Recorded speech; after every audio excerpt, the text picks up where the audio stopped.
ಸರ್ಕಾರ ಇವತ್ತು ಜನವಿರೋಧಿ ನೀತಿ ಮಾಡ್ತಾ ಇದೆ ಅಂತ ಎಸ್ಡಿಪಿಐ ಜಿಲ್ಲಾ ಕಾರ್ಯದರ್ಶಿ ಇಕ್ಬಾಲ್ ಬೆಳ್ಳಾರೆ ಆರೋಪಿಸಿದ್ದಾರೆ. ಅವರು ಎಸ್ಡಿಪಿಐ ಪುತ್ತೂರು ವಿಧಾನಸಭಾ ಕ್ಷೇತ್ರದ ವತಿಯಿಂದ ಮಿನಿ ವಿಧಾನಸೌಧದ ಬಳಿ ನಡೆದ ಪ್ರತಿಭಟನೆಯಲ್ಲಿ ಮಾತನಾಡಿದರು.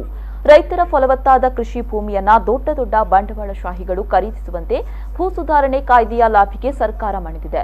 ಇದನ್ನ ಎಸ್ಡಿಪಿಐ ಉಗ್ರವಾಗಿ ಖಂಡಿಸುತ್ತೆ ಮತ್ತು ರೈತರನ್ನ ಬಂಡವಾಳಶಾಹಿಗಳ ಗುಲಾಮರನ್ನಾಗಿ ಮಾಡಿದ್ರೆ ರಾಜ್ಯಾದ್ಯಂತ ಹೋರಾಟವನ್ನು ನಡೆಸಲಾಗುವುದು ಅಂತ ಎಚ್ಚರಿಕೆ ನೀಡಿದ್ದಾರೆ. ಪ್ರತಿಭಟನೆಯ ಬಳಿಕ ಸಹಾಯಕ ಕಮಿಷನರ್ ಕಚೇರಿ ಮೂಲಕ ರಾಜ್ಯ ಸರ್ಕಾರಕ್ಕೆ ಮನವಿಯನ್ನ ಸಲ್ಲಿಸಲಾಯಿತು. ರೈತರು ಬಹಳಷ್ಟು ಸಾಲದಿಂದ ಇವತ್ತು ಜೀವನ ಮಾಡಲಿಕ್ಕೆ ಸಾಧ್ಯವಾಗದೆ ಆತ್ಮಹತ್ಯೆ ಮಾಡುವಂತ ಪ್ರಕ್ರಿಯೆ ದೇಶದಲ್ಲಿ ಮತ್ತು ರಾಜ್ಯದಲ್ಲಿ ಹೆಚ್ಚಾಗ್ತಾ ಇದೆ.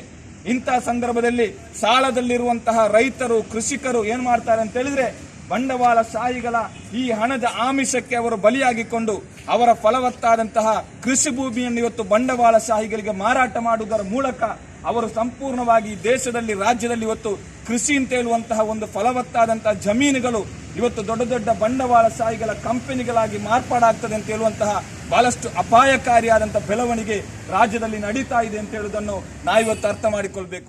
ಪ್ರತಿಭಟನೆಯಲ್ಲಿ ಎಸ್ಡಿಪಿಐ ಪುತ್ತೂರು ವಿಧಾನಸಭಾ ಕ್ಷೇತ್ರದ ಅಧ್ಯಕ್ಷ ಸಿದ್ದಿಕಿ, ಪ್ರಧಾನ ಕಾರ್ಯದರ್ಶಿ ಅಶ್ರಫ್ ಬಾವು, ಉಪಾಧ್ಯಕ್ಷ ಇಬ್ರಾಹಿಂ ಸಾಗರ್ ಮತ್ತಿತರರು ಉಪಸ್ಥಿತರಿದ್ದರು. ವ್ಯಾಪಾರಗಳಿಂದ ಜನರಿಗೆ ಕೆಲಸ ಇಲ್ಲ, ಈ ರೀತಿಯಲ್ಲಿ ಸಂದಿಗ್ಧವಾದಂತಹ ಪರಿಸ್ಥಿತಿಯಲ್ಲಿರುವ ಸಂದರ್ಭದಲ್ಲಿ ಇವತ್ತು ವಿದ್ಯುತ್ ಬಿಲ್ಗಳು ಯಾವ ರೀತಿ ಬರ್ತಾ ಇದೆ ಅಂತ ಹೇಳಿದ್ರೆ ಇವತ್ತು ಒಂದೊಂದು ಮನೆಗಳಲ್ಲಿ ಒಂದೊಂದು ಕುಟುಂಬದಲ್ಲಿ ಇವತ್ತು ಕೂಡ 5,000 10,000